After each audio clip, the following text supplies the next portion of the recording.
Hey, it's my favorite time. It's time to talk about some Conan the Barbarian. This is like just always being my favorite sort of thing. And yeah, I'm just always having fun when I read a Conan story. And this right here is that Battle of the Black Stone miniseries, which is so cool. I'm enjoying this so very much. And I love the fact that we're getting this on top of the main Conan the Barbarian series, which is going off in its own thing, even though it had tied into and built up to this story. So I'm appreciating having this as its own standalone thing. And this issue was so much fun because a lot more happened, and it referenced the previous stories. It referenced what happened to Conan the Barbarian, but also the Savage Sword issue, which was really fun. Like, I just had a blast with this. And what a cool cover this is. This is the main cover here by Liam Sharp, and it looks real good. And we got some alternate cover stuff too in here. So, you know what? Let's just go ahead and flip to the back and do that. So here's the other color covers we have here. And this Scott Campbell cover is absolutely hilarious. It's just this little kitty artwork cover. That is so fun. I like that. And this cover here, this Bianca Brain cover, is beautiful. I love that. That looks really cool.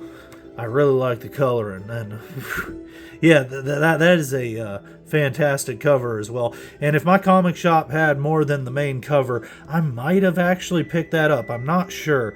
I very much like this main cover a lot, though. It is really cool. Yeah, I love how this creature looks, and just everything looks good with them hanging up there, Conan down here. Like, it's a really good composition for a thing. And again, there's this variant here where we get it just inked, and that looks gorgeous. I think I actually like that better than the colored version because the artwork really pops. So very cool, but like the main cover, great too. Yeah, just all of those are good. Even the jokey kid one, that's just fantastic. So very fun. But let's get into the book here. I can get my gushing for things out of the way. We get our little intro catching you up, talking about what's been going on with this story and how we have this wide cast of characters interacting as they are. And I love all the little jokey titles they give the people, like I would see when I was a kid with the Marvel stuff. But Grim Jim Zub is doing a fantastic job writing Conan, who he knows so very well. But just this variety of characters. They all have distinct voices where they feel unique and just very precise. I enjoy it quite a bit. And John Sheriff is doing a great job with this artwork here. I'm loving how everything looks. And so we're just kicking off. They're going through the jungle here. And I love this exchange that Conan is having with Brissa, because from her point of view, it's been just a short amount of time, and of course for him it's been a lifetime has passed by for him. There's been a good chunk of time between all these issues and what's transpired here, and it's so fun seeing her talking with him and just still seeing the same person. And we dive more into Conan's character a bit, and it's just you get a good sense for the guy.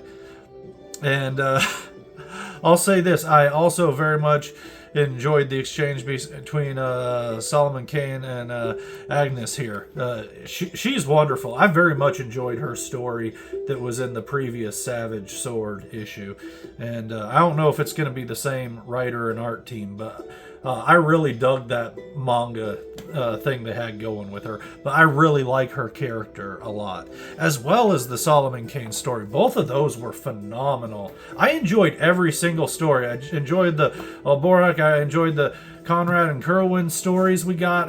Honestly, I would pick up an ongoing of any of those stories held by those same people working on them that we got in that Savage Sword issue. That was such a good issue. I've reread that issue probably 10 times at least since it came out, just hanging out on the couch, reading short story. So much fun. I really do like all these characters. These two especially, though, Agnes and Solomon Kane. They're both so fun, and their exchanges in this are very delightful.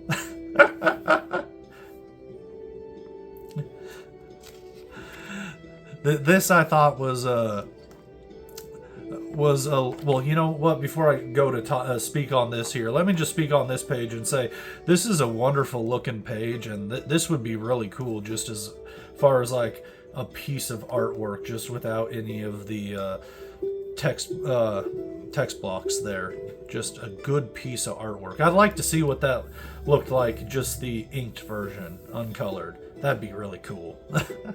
But yeah, this bit right here where he slams his hand onto the shard of the stone there, man, I just didn't like that. That's good. But also, I once accidentally slammed my hand onto a thing, and I got a piece of wood going through my hand, and it went straight up, and that was super painful, just ripping it out. So when I saw this here, I felt that phantom pain in my hand from when I did that when I was in my teens. So I think that hit a little closer to home. But I thought that was really cool that he gets slammed into this trance, and we see the creature hunting him in the past/future. It's funny how we talk about how in the story here they talk about all the stuff when this creature appears.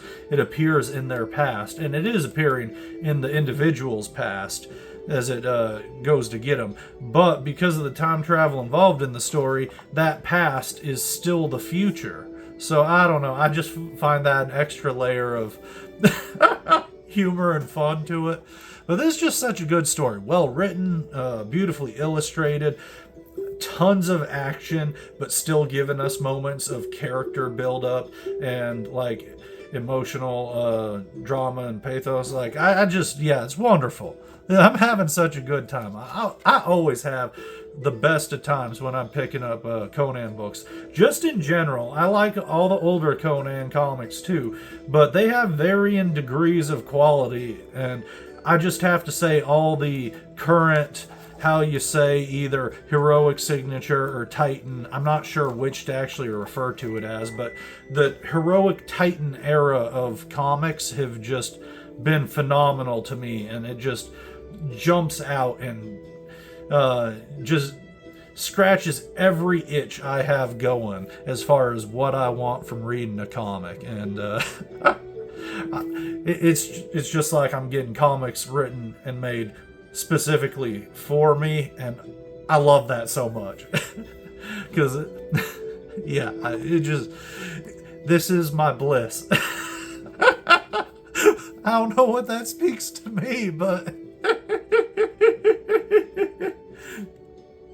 I had such a good time with this. Like, I had a stack of Godzilla comics to read, and still I had to get to this. Like, it was almost like I had to force myself to read the Godzilla books just to get to this, because I want to save it for last. I always save the Conan for last, even though I want to read it first, because I know I'm going to have the best of time. But I'll be reviewing those Godzilla books here too, and they were really entertaining. But this right here, I had to jump into the review of it right away after reading it immediately, because I was like, oh, that's so good. And I just have so much fun talking about the book too. It gives me a chance to reread it again. Even if I'm just flipping through while I bullshit. This right here, I loved so much though. And I think this speaks to why I love her so much as a character. Dark Agnes. She's just a delight. She's like the meanest firecracker. And the fact that she just writes the symbol of the creature and is like, everything be damned, I will fight. Like, let me do it on my terms. And so she summons the damn creature.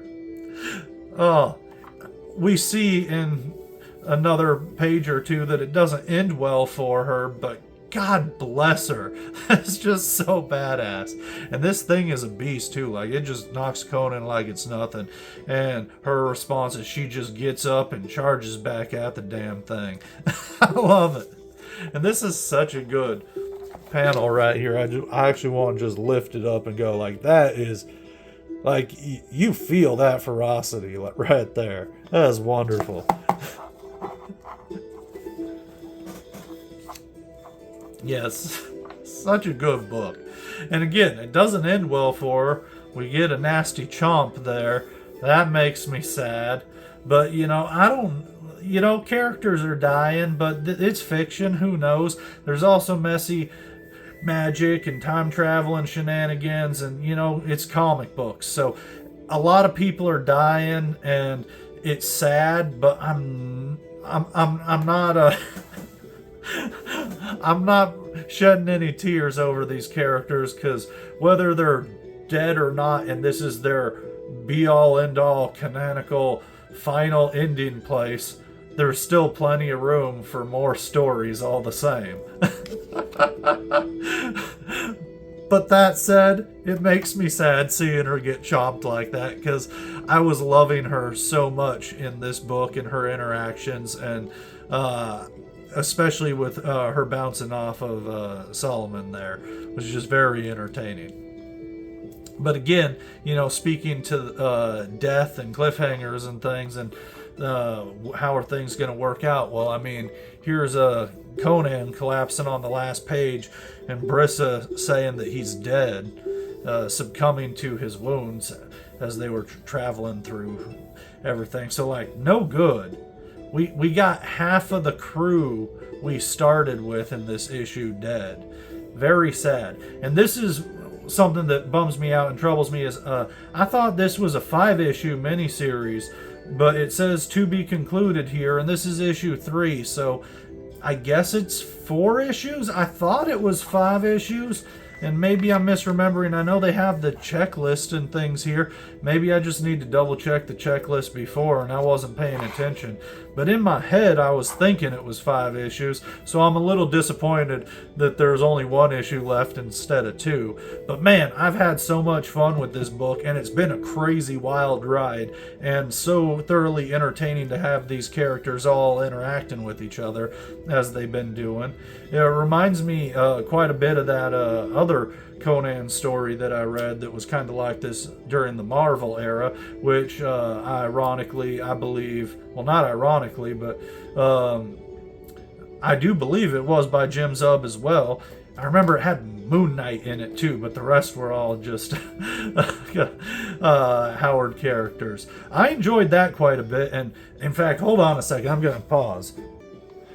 Yeah. So, this trade paperback right here, I remember picking this up a few years back and enjoying it thoroughly.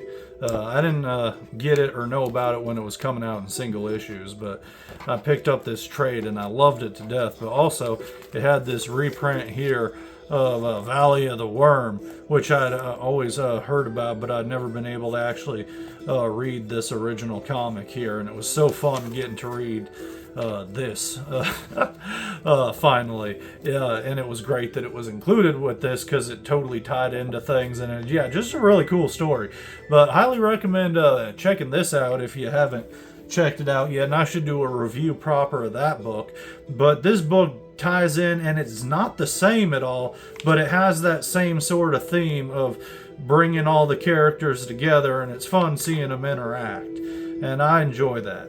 And like I spoke about at the beginning, we have the variant covers here, which is so very cool. And at the back, we got this wonderful little bit here where we're continuing the ongoing journey of these essays that are tied into all the material of the books. And this one talks about more about Kurwan here specifically, and him tying into a lot of the short stories that Howard did after doing communications with Lovecraft and dipping his toe more into the supernatural detective type of things. So that was real fun read here, and real good. This one here is fun too because we just get a bit of letter columns.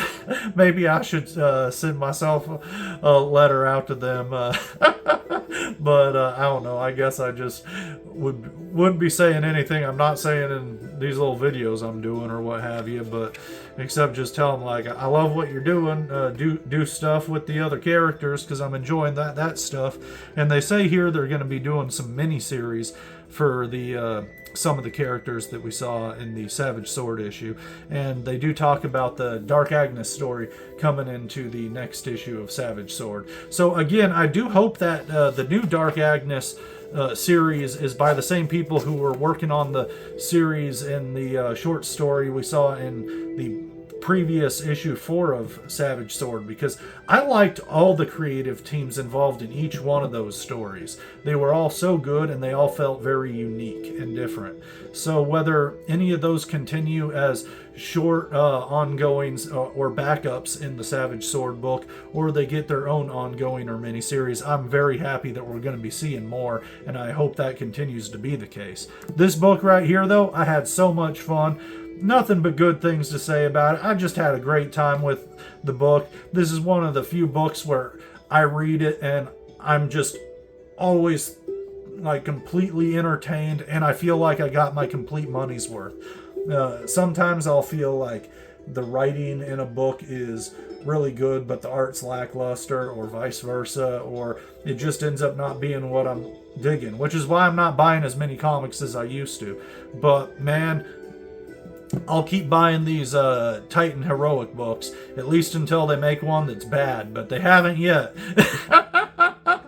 So thank you for joining me, and I look forward to talking comic books with you later.